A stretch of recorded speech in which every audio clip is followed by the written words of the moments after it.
Hi, thanks for joining me. Today we will talk about Horace Mann. Horace Mann was a pioneer of public education because he campaigned for things for public education that are still relevant today. So let's talk about Horace's background and how his philosophies were formulated. Horace Mann was born in 1796. He grew up on a farm, so he was no stranger to hard work, and because of this, he was against child labor. He learned to read and write under the instruction of Reverend Nathaniel Emmons. And he says that Emmons rarely talked about happiness or the joys of heaven, and this scared Horace as a child. Because of this, he was against fearful authority. In school, Horace learned to memorize and recite lessons, but there was never any room for imagination or creativity. And because of this, he decided that school should be fun. He wanted school to be fun for the students. He identified kindness and gentleness through the nurture given to him from his mother and his sisters. And because of this, he felt that women were the natural guardians of the young, and he felt that they made the perfect teachers.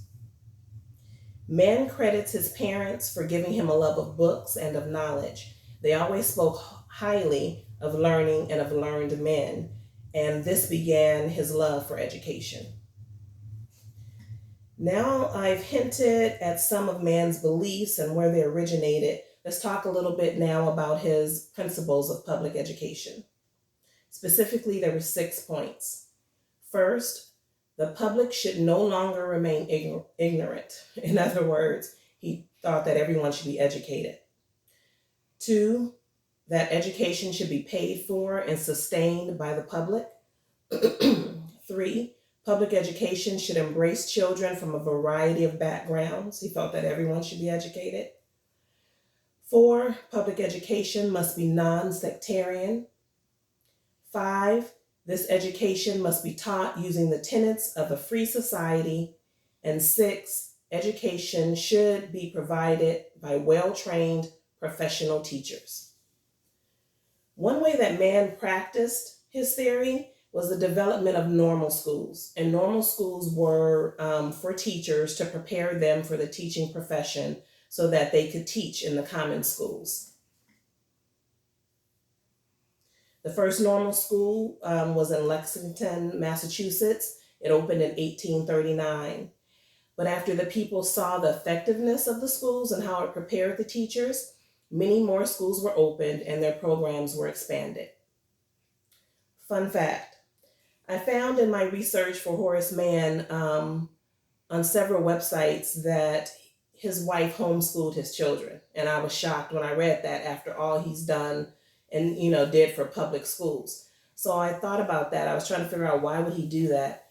First, I thought maybe it had to do with the timing. Maybe his kids were in school when the common schools weren't doing so great, when the teachers weren't experienced before the normal schools.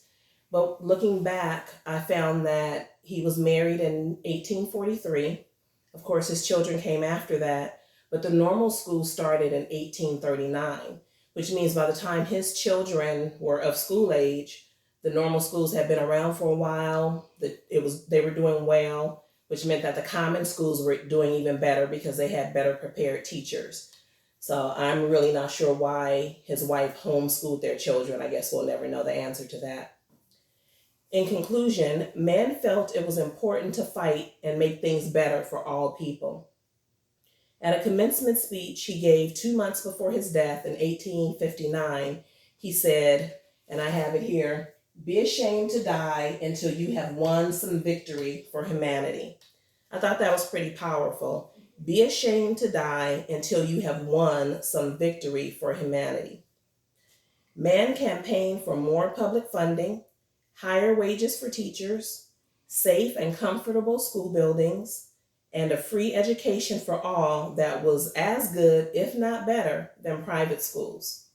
All these things are still very important today. That's why Horace Mann is considered a pioneer of public schools. Thank you.